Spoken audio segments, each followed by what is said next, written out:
Hello everybody, welcome back to Rocket Boy Reviews. Today I'm reviewing a modified BMW F80 M3. Can you daily drive a modified F80 M3? You guys saw the title. So what I have here is an F80 BMW M3, and the big question here is, can you drive a modified F80 M3 on the daily? Stay here to find out. Alright, so a little back history on the M3 and the, M3 I guess. First M3 made in 1986, that is the E30 M3. Basically they just wanted a more lightweight version, smaller version than the M5, which is the bigger version as you guys all know. But the M3, being that it has the most performance for the money I guess, it is the most iconic M car that you can buy. M3 is the most iconic car, and I completely see why. Alright, so other than history, let me start with the driving review as always. So this car, you have to note that this car is a modified car. This car has coilovers on it, which basically means it's slammed to the ground and the suspension is extremely tight. Now, that also relays what the driving style is. It is a very tight suspension car, and you have to go sideways over like anything, and if you go like to anywhere with a little bit of incline, you have to drive sideways on it, but that's what you get when you start modifying cars. It is a very tight driving kind of experience, as I said. The steering is all very tight. There's actually a manual mode that I'll get to, or not a manual mode, there's a mode that I'll get to that switches completely how the car drives. I'll get to that in a second. But it is a very tight race suspension. So the M division cars, as a lot of people know, are the race versions of BMWs, which means that they are very track focused. When you start modifying them, they become even more track focused and even more racy. Okay, so transmission. This car has a 8-speed dual clutch BMW transmission that is completely different than all the dual clutches that I've driven. It literally feels like you're driving a manual car. You have to feather the throttle like a manual car. You have to drive it like you are driving a manual car. I've never experienced a dual clutch like that. Very, very, very unique experience. Also kind of makes the car decently hard to drive if you don't know it. Now, this is my first time I've been in an F80 M3 driving, so it is a very awkward experience to step into, but you do get used to it pretty quickly. But yeah, it is a very nice dual clutch transmission. You'll probably hear, being a dual clutch transmission, it does shift incredibly quickly, and I love that. Alright, so I'll tell you guys about the cornering of this car. I'm going on an on-ramp on a highway right now. Holy jeez, yeah. You can definitely feel that this car is track oriented in the corners. I'm not even going that fast, only about 60 kilometers an hour, about 45 miles an hour. And you can definitely feel the tightness and the rigidity of this suspension. I'll get to that in a second. Let's talk about performance. This car, being an M car, and M cars are noticed for their inline 6-cylinder engines. This car has a 3-liter twin turbocharged inline 6 engine that is making 550 horsepower to the rear wheels. And wow, it is actually pretty quick. When those turbos kick in, holy, yeah, it takes off really good. It's a pretty quick car. Wow, like very, very, very impressive. This car also does 0 to 60 in 4 seconds dead. Speaking about performance, this car also, onto the coilovers and the wheels, which you guys will see in 2 seconds here with the Walkaround, this car also has a factory BMW titanium exhaust, and it sounds absolutely insane. It's an $8,000 option from BMW, and if you have one of these cars, you need it. And in this clip next here, you will see why.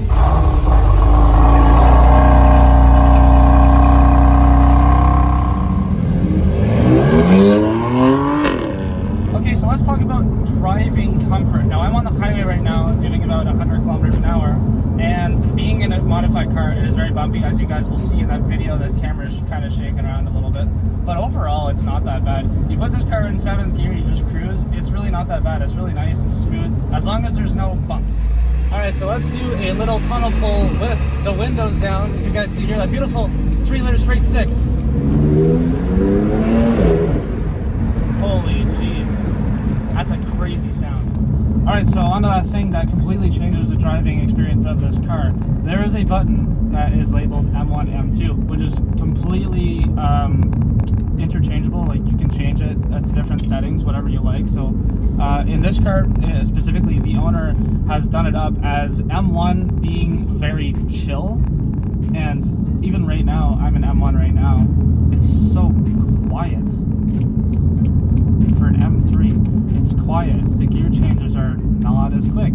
The suspension is a little tiny bit softer, but as soon as I put it in M1 or M2, all hell breaks loose. Alright, so can't go, oh, my windows are up. Can't go through this review without talking about what I like about this car. Sorry, the camera's shaky, tight suspension. I can't go around this review without talking about what I like about the car. So I love the driving position on this car. It is amazing. It is completely, you can visible, you can see everything, you can see the digital analog display, analog display, and the tachometer, speedometer, whatever. Very, very, very nice. I like it a lot. Yeah, it's just really nice driving feel to it. It's, yeah, sure, it's tight, but it drives absolutely beautiful. Now, things I don't like about this car. Yes, suspension, very tight, but that is not the way that M3s are. That's just a personal thing. Actually, you know what? I love it, but I know your passengers won't like it that much. It is a very, very, very tight suspension. The gear changes are very, very, very aggressive. Not necessarily a bad thing if that's what you're looking for, but the gear changes are extremely aggressive. And there's one other thing, but I will say it right now. One more bad thing, I'm sorry to say. It is, again, a personal preference. This has the same thing as the S7. The paddle shifters, as you guys can see a little bit there on the camera, the paddle shifters stay with the steering wheel. Now, this is a personal preference. I can't say that more. This is a personal preference. But I like to have the paddle shifters on the actual steering column so you know where they are at all times. This car doesn't. Again, personal preference. All right, on to the walk around of this very beautiful orange, kind of burnt orange paint color BMW. So welcomed again with lots of carbon fiber. You have also these 808 lightweight forged rims are very nice, and these are MRG titanium studs, and they look absolutely bonkers on this wheel with those big brakes. You see that M badge there, very, very, very nice. Again, carbon fiber, as you guys just saw. Very, very, very nice looking car. Beautiful M3 badge in all black, very nice. And also these GTS style taillights that look absolutely mean on this car. Oh, another thing. This roof is actually carbon fiber. The whole roof is carbon fiber. Now, M cars are very well known for having their carbon fiber wheels, or not wheels, roofs. And damn, do they ever look nice. Alright, so the F80 M3 gets a total combined mile per gallon of 20 mpg. That is also equal to 8.8 liters per 100 kilometers. Look at that engine bay also, damn, with that carbon brace bar. So beautiful. Alrighty, so opening up the interior, you're welcomed with a beautiful Alcantara line steering wheel with shift lights. That is not factory. Stepping in, you have these beautiful M3 styled steering wheels, or not steering wheels, seats with the illuminated M3 badge. Now, all the new BMWs are known for that very, very, very nice feature. There's a little shift knob there. Your gauge cluster, very, very, very nice. The thing I hate about this is another thing I dislike about this car. I hate this. So, starting the car, very nice engine sound, by the way. So this car has no park. Sorry for my finger there. This car has no park. So it has automatic, neutral, reverse, and nothing else. So actually, the only way you can actually park this car is to have it in drive and turn off the car, and then you just saw it there, it goes to park. Not a big fan of that feature. But of course I have to address the carbon fiber situation in this car, and it is beautiful all over the car. Even on the outside, you are welcomed with an optional extra carbon fiber skid plate or side skirt. You also have a carbon fiber wing and a carbon fiber spec diffuser with carbon fiber tips on the exhausts. Very, very, very nice.